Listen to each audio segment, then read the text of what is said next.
Amigas y amigos, aquí estamos de nuevo con estos cortos. El domingo anterior fue la fiesta de la Trinidad, del Dios relación, es yo tú, no yo, es extroversión gratuita al interior de sí mismo y por eso se extrovierte hacia afuera, es lo que culminará en la cristología, que Dios se autovació de su dignidad. Por ser extrovertido se autovació y se hizo hombre, y hombre en situación de esclavo, y murió como un esclavo, ¿no?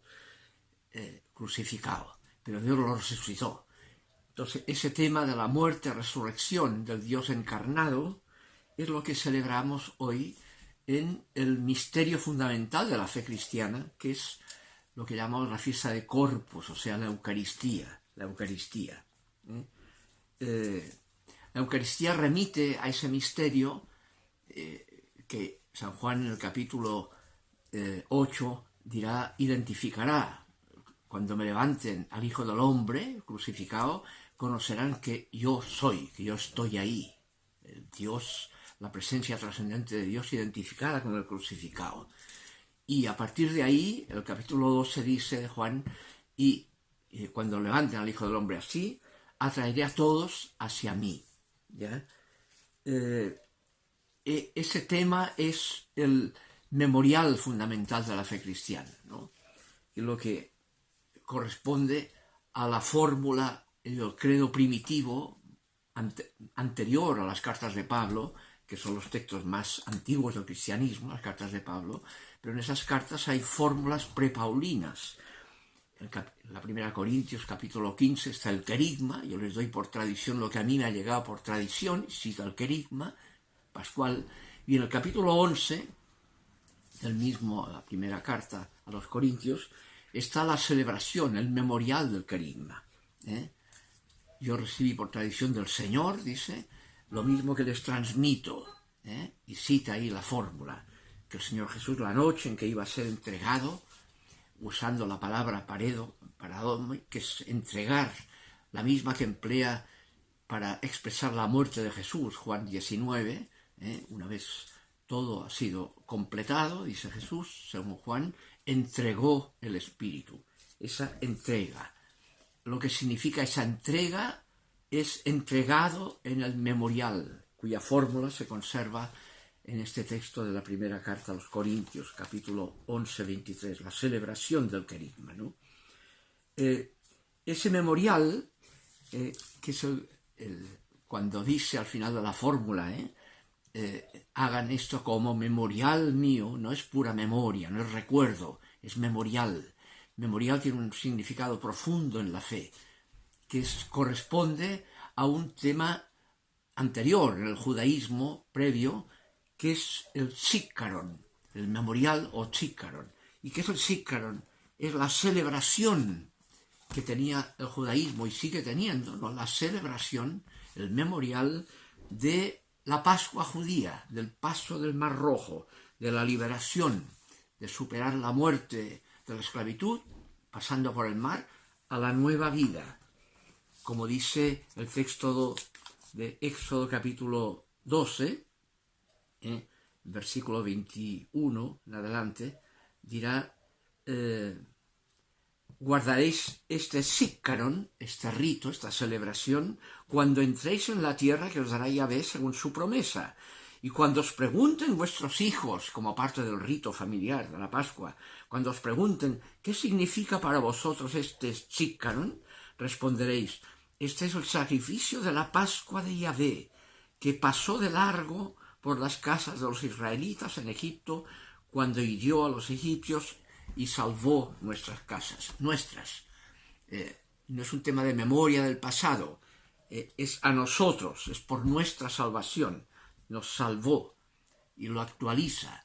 Y ese zícaron, el concepto sacramental, es no memoria, sino que es la contemporaneización que hace la celebración de la gente que lo celebra, la comunidad que lo celebra, con el acontecimiento que se está celebrando.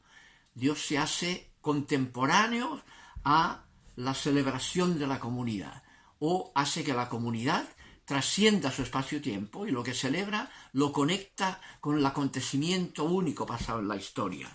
Gracias a lo que el texto de la carta a los Hebreos, capítulo 11 de Hebreos, dice que es por su Espíritu eterno que es posible eso, porque el Espíritu eterno de Dios se hace presente en esa celebración, que es el mismo Espíritu entregado en el acontecimiento original.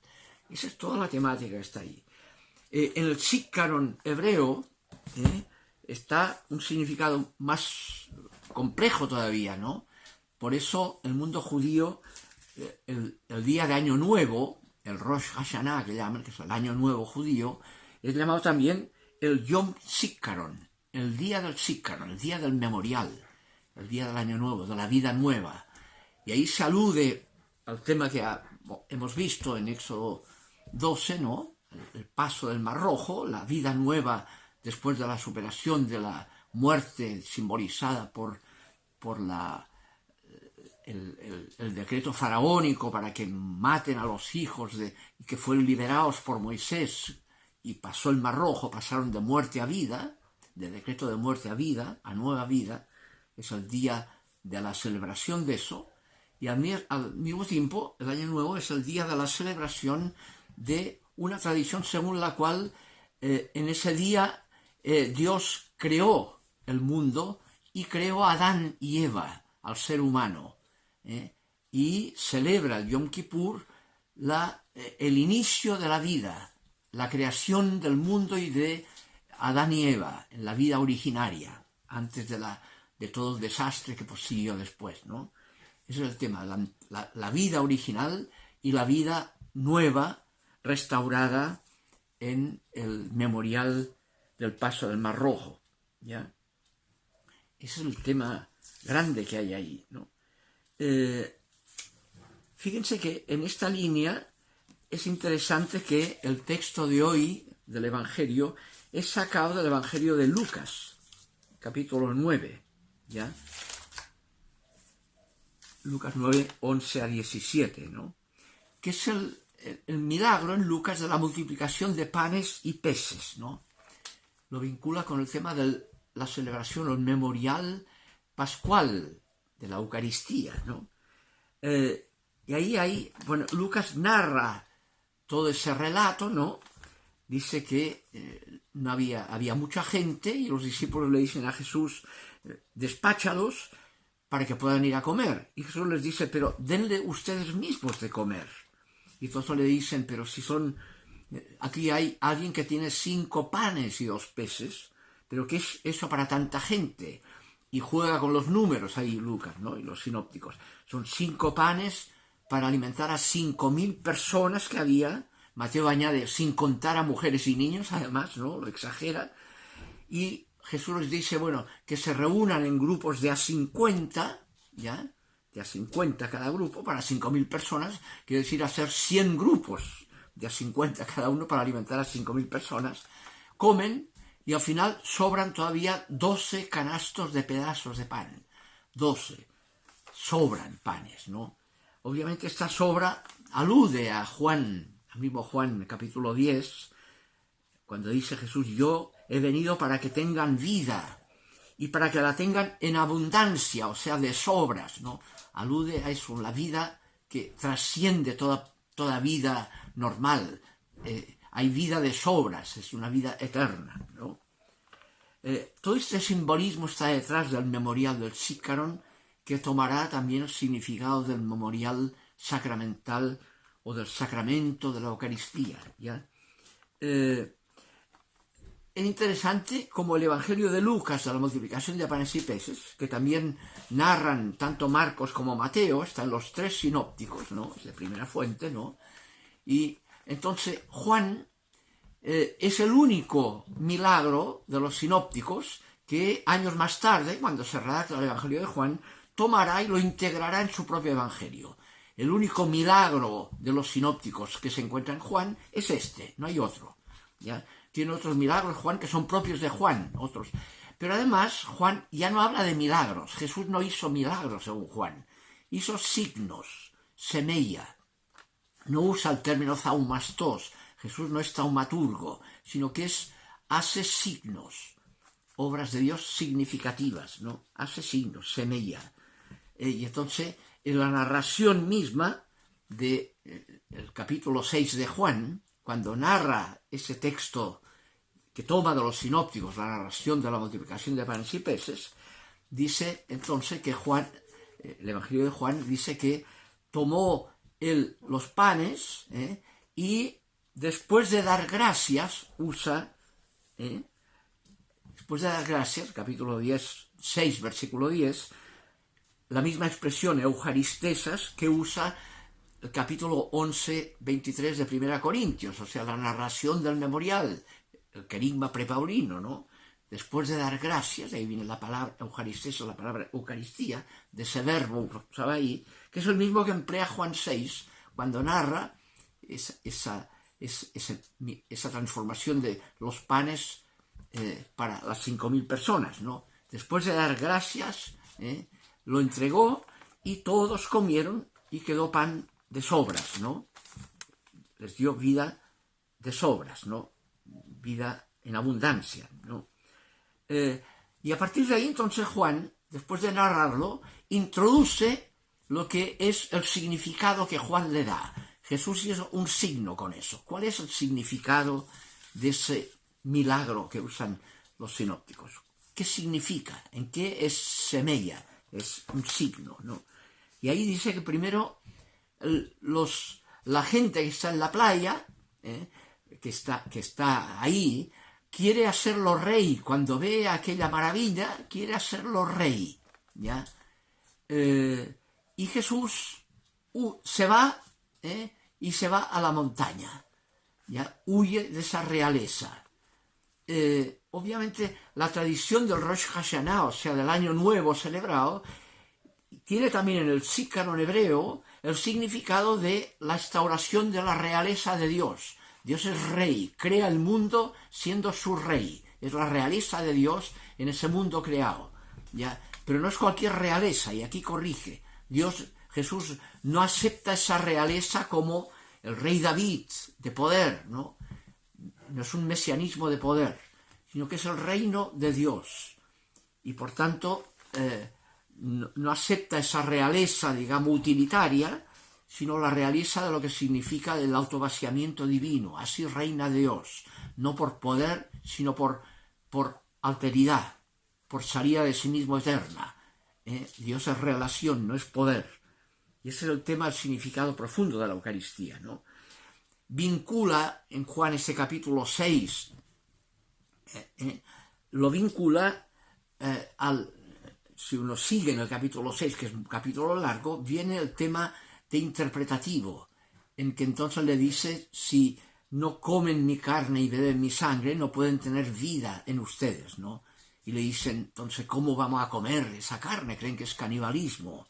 Y entonces Jesús corrige, ¿no? Corrige, no es que corrija, sino que les dice el verdadero significado. Dice, miren, no sean carnales, la carne no sirve de nada.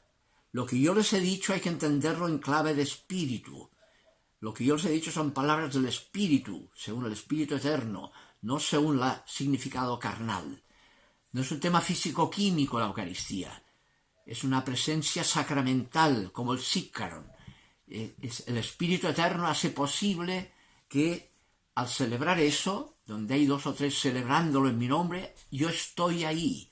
Estoy como el crucificado resucitado estaba, ¿ya? No carnalmente. Es un tema de significado profundo salvífico. Lo mantendrá de alguna manera esa referencia al verdadero significado, la forma en que la liturgia celebratoria en la consagración del pan, antes de la consagración, invoca al Espíritu, ¿no? Venga el Espíritu y haga que sea esto para nosotros el cuerpo y sangre de Cristo. Que este pan sea para nosotros, en la dirección de lo que el Espíritu eterno significa, sea para nosotros, no físicamente. O sea, después de la consagración a nivel de pan y vino, si verificaran con un análisis químico, saldría el mismo pan y vino que antes, no pasó nada físicamente. Es una presencia sacramental, no físico-química, y por tanto es lo que significa que el Espíritu de Dios transforma realmente Y quien en la fe de la Iglesia asume ese significado, realmente transforma su existencia, le da esperanza de vida eterna, es presencia del Espíritu de Dios, ¿ya? En esa línea conecta la interpretación que hace el Evangelio de Juan al dar el significado, el signo de esa tradición milagrosa que llamamos en los sinópticos, ¿no? Lo conecta con otras dos escenas del Evangelio. Una es la escena del diálogo de Jesús con la samaritana, que ahí vincula el tema de esa presencia por el Espíritu, que es la Eucaristía, a la presencia de lo que significa también el bautismo, ¿no? Con variante. Entonces el bautismo dice, esa agua, le dice a la samaritana, es un manantial que sale de dentro para la vida eterna. No es el agua que viene, que saca del pozo la samaritana. Es un agua especial, digamos, que tiene la profundidad del Espíritu de Dios, que desde dentro transforma, ¿no? Porque Dios es Espíritu, le dice Jesús, y por tanto quiere adoradores en espíritu de verdad, no sean carnales. Como dice Juan 6, la carne no sirve de nada, hay que entenderlo en la clave del Espíritu. No sean fisicistas en la Eucaristía, capten en la fe lo que eso transforma por el significado creyente profundo, la realidad sacramental que eso implica. Eso, no sean pajarones, digamos, sean creyentes, no pajarones, no fisicistas, lean en la clave del Espíritu, no sean carnales, ¿no? Lo que le dice a la samaritana también, ¿no? Y luego el otro texto es el del capítulo anterior, Juan 3, que es el diálogo de Jesús con Nicodemo, y ahí es interesante al comienzo del capítulo 3, ¿no? En que Nicodemo, un fariseo, rabino, va de noche a Jesús a preguntarle, le interesa, dice, y hablarle de la vida eterna, ¿qué es eso? ¿No?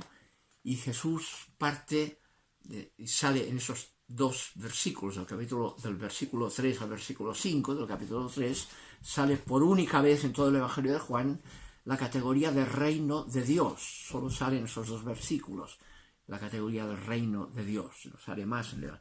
¿Y qué es ese reino de Dios? Lo asocia. Primero le dice, para captar de qué va en esto, hay que nacer de arriba, anocen, dice el griego, que significa también de nuevo. Pero lo entiende carnalmente Nicodemo. Dice, ¿cómo voy yo a nacer de nuevo si soy viejo? ¿Tengo que meterme al seno de mi madre? Una pajaronería de Nicodemo total, ¿no? Y Jesús le dice, no, de nuevo, ¿qué significa de arriba? O con vida nueva, de nuevo en el sentido de Yom Kippur judío, del día de la vida nueva, el día del inicio del mundo, etc. El año nuevo, ¿no? Eso es nacer de arriba, o nacer según el Espíritu, de verdad, ¿no? Y ahí le hace esa corrección, ¿no? Y por tanto remite a el significado de la nueva alianza, no de la antigua. Cuando le dice en el versículo 5 a Nicodemo, le dice, si no nace del agua y del Espíritu, no puede entrar en el reino. Antes ha dicho, no puede ver el reino si no nace de arriba. Y ahora, si no nace del agua y del Espíritu, remitiendo al texto de Ezequiel 36, el año, la vida nueva de la nueva alianza, ¿no? La nueva alianza es asumir el agua, en ese caso, o la Eucaristía, con el significado de vida nueva, de reino de Dios. Reino de Dios, que es la irrupción extrovertida propia de Dios, ¿no? Y no la utilización, digamos, de Dios o de la Eucaristía en función de intereses de poder, ni que sea clerical. Hay un correctivo. Cuidado con usar la Eucaristía en función de poderes mundanos, sacralizando poderes mundanos. Sino que la Eucaristía tiene que ser el llamado a superar el criterio del poder. Fíjense que en Juan, por eso el capítulo 13 de Juan, que lo ubica en la última cena, no narra la última cena, sino que da su significado profundo de autovaciamiento. Y Jesús dice, se levantó de la mesa sin narrar la última cena, fue y lavó los pies de los discípulos. Se le dice, si no han entendido lo que eso significa, no entienden nada de la última cena, del significado de la Eucaristía. Es celebrar de que Dios es autovaciamiento, es kenosis, es servicio, como fundamento de la ética cristiana, que es ética de servicio, no de poder. Ese es el tema profundo de la Eucaristía. Si no hay eso, es un show de poder, aunque sea sagrado, que hace más daño que beneficio. Hace más escándalo a veces que transformación del corazón. Es cómo la Eucaristía transforma el corazón al vivir en su significado originario, ¿no? De esa vida nueva del Espíritu de Dios que transforma los criterios de la carne. No sean carnales, sean abiertos al Espíritu que transforma la libertad en la línea de lo que Dios es, en la línea de la alteridad y no del poder. Estamos en ese tema. Bien, eso es la Eucaristía, hay que darle vueltas para no caer en usar la Eucaristía en función de poderes de ningún tipo. Seguiremos el próximo día reflexionando en estos cortos. Que estén bien.